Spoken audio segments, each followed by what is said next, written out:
This is going to be an odd episode.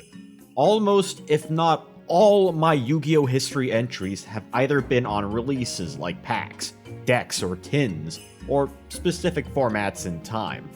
Discussing the history of tournament series is a challenging mountain to climb, for it's not a topic widely discussed nor archived well.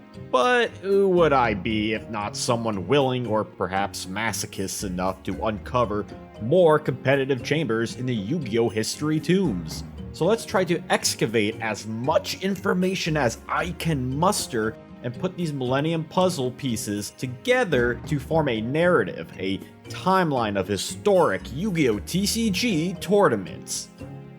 Just to be in sync, not NSYNC, I will be covering official tournaments aside from SJCs and World Championships, and not local TCG stores, as I cover plenty of the major tournaments in my regular episodes.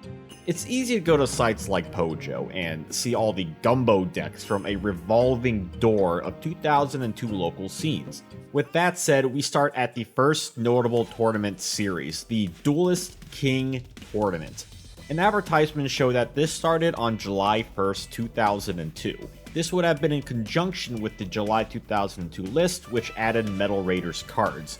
Upper Deck Entertainment does have some Wayback Machine captures, say from February 2003, and we can get an idea of what was going on. Season 1 appears to be from the 2002 list up to the release of Pharaoh's Servant. While it's never stated how one achieves points, the common ranking system copied from the OCG, one can only theorize it's by going to sanctioned events and topping at the local level, since major tournaments weren't a thing yet in the TCG. At the end of the season, prizes would be given out to the highest ranking duelists. The lowest prize would be a Pharaoh's Servant booster box to the top 100 duelists in every region, West, Central, East, and South regions of North America, as well as Canada. For the top 10 duelists of every region would be an uncut sheet of first edition Pharaoh's Servant cards, which the YouTube video has a clearer look at. For the top 5 duelists of every region, a framed art iris of Blue Eyes White Dragon. The names for all the duelists and their region, city, and sometimes the card shop are all on the website, and man, there are a lot of them. Last but certainly not least, there'd be a Millennium Puzzle trophy awarded to the top duelists in every region. This might be the coolest Yu-Gi-Oh! Prize there ever was. I mean, look at this thing. It's incredibly distinct, containing a wooden base, acrylic case, and a solid, heavy resin Millennium Puzzle. This was available to win from 2002 through 2004. There would be a second version as well made for the Shonen Jump Championships from 2004 through 2006. Just to speak about it, there were also tablet trophies for the top 4 in the World Championship in 2004 and 2005. I even hear in modern times, World Champions get their own custom-fitted sarcophagus in Konami headquarters. Season 2 would continue thereon, and is slated to end on March 28th, which would put it after the release of Labyrinth of Nightmare. Season 3 would supposedly start right after that, ending on July 4th, pre-Pharaonic Guardian. There's no information regarding future seasons aside from the listed dates. Upper Deck does mention tournament packs would be available during these events, so it makes sense that the Duelist King tournament was an early attempt at a widespread local push before there were any dedicated regionals or the World Championship for that matter. When it comes to the Duelist King tournament, it's an event shrouded in mystery.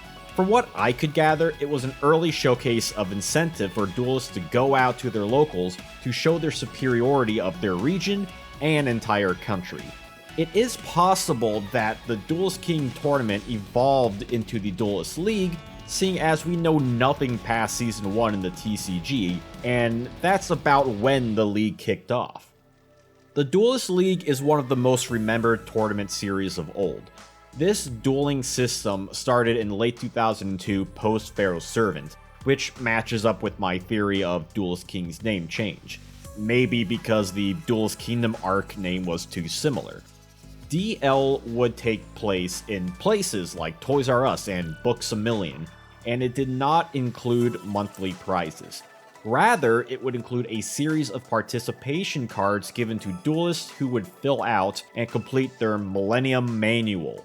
This booklet included a bunch of duel challenges, such as bringing in a friend, playing in duels, or using a flip effect.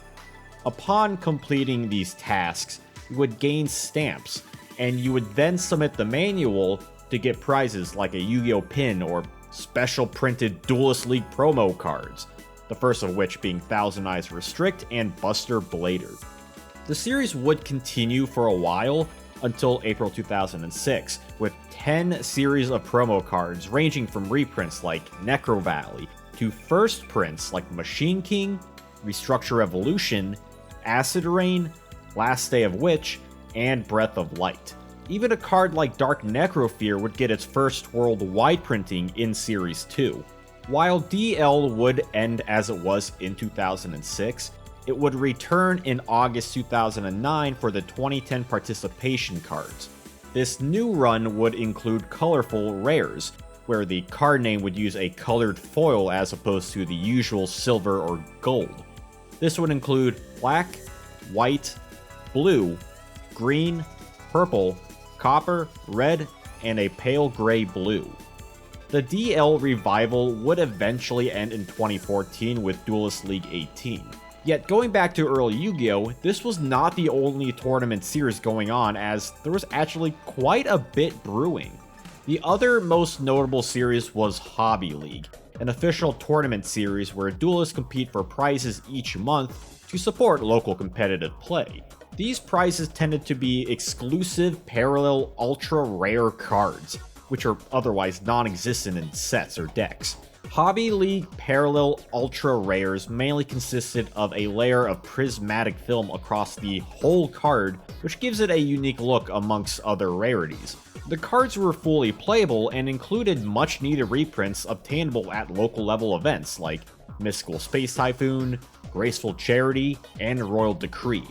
For a more specific example, Scapegoat as the HL5 promo in late 2007 only had a Joey starter deck and Tournament Pack 5 printing at the time. Not everyone was a fan of this luminous rarity, as some people did believe the cards to be thicker because of the film. Despite some people's opinions and objections, there has never been any ban on Parallel Ultra Rares. HL also included exclusive cards like Green Kappa and Lord of the Lamp. Both would receive a later Dark Beginning 2 reprint. A lot of HL Series 1 cards would be right before they received reprints in general, and with a worldwide release for that matter. The duelist with the best record each month would win a playmat. I mean, that's pretty awesome. This extended from October 2004 through December 2008, a respectable run. There would be plenty more tournament promotions throughout the years. The Yu-Gi-Oh! Video Game US Wildcard Tournament, the Pharaoh Tour, Toys R Us Throwdown where you could win Ojama tokens, Pegasus Challenge, Pegasus Ultimate Challenge, Pegasus Burrito Challenge, okay that one's made up, Duel the Master that included the Orichalcos Challenge, yikes, the Virtual Seto Kaiba Challenge, and Attack of the Giant card, which contained giant cards as prizes. I wonder what a deck consisting of only giant cards would look like. Clearly, there was no lack of tournaments to attend throughout Yu-Gi-Oh's still ongoing existence. From the Duelist King tournament to Duelist League to Hobby League and all the side events one can imagine. The constant evolving state of dueling challenges and support, whether from UDE or Konami, was what made the local scene so important to Yu-Gi-Oh! After all, it is more than major SJC or YCS events that make up a bulk of the game's metagame and the casual scene otherwise. It's where theories would be crafted, strategies would adapt, tournament packs to be won, prizes to be given away, and friends to be made. And isn't that what Yu-Gi-Oh! Is all about? Well, that is, unless you have money. I can't stress enough how little information is out there. We only have a handful of YouTube videos, old links, website mentions, and supplementary material. For such a consistent concept like the company-supported tournament series, you expect there to be a little more sources around, yet here we are in a knowledge scarcity. This is where I want you all to come in. If you've experienced these events, share your stories in the comments. You're part of Yu-Gi-Oh! History itself.